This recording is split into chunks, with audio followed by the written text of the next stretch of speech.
ഇന്ന് special egg കറി. അപ്പോൾ ഇത് ഒരു 3 മുട്ട വേവിച്ചിട്ട് വെച്ചിട്ടുണ്ട്. അതിന് ഒരു സവാള, 2 ടൊമാറ്റോ, ഒരു 1.5 പച്ചമുളകും, മല്ലിച്ചപ്പ്, പിന്നെ കറിവേപ്പില, പിന്നെ അരച്ചമുളകിന് കൊത്തമ്പാരിയും മഞ്ഞൾപ്പൊടിയും മുളകും ഇട്ടിട്ട് അരച്ചിട്ട് വെച്ചിട്ടുണ്ടായിരുന്നു. പിന്നെ സവാളനെ ഒന്ന് നല്ല ഓയിൽ അധികം വീട്ടിട്ട് നല്ലോണം ഫ്രൈ ആക്കിയിട്ട് എടുക്കണം.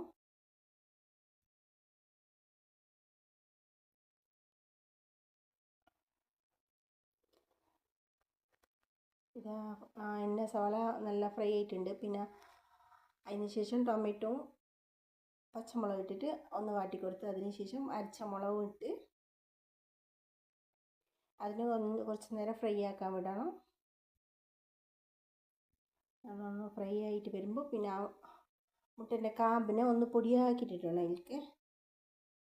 പിന്നെ കുറച്ച് വെള്ളം വീത്തിയിട്ട് ഇതാ നല്ലത് ഇതുപോലെ. അതിനുശേഷം ഉപ്പിടണം.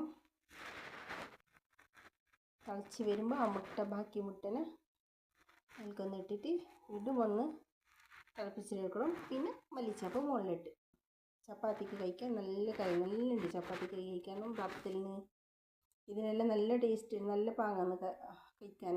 അപ്പോൾ നിങ്ങൾ ഉണ്ടാക്കിയിട്ട് കഴിച്ചിട്ട് കമൻറ്റ് അറിയിക്കണേ. ഓക്കെ. അപ്പോൾ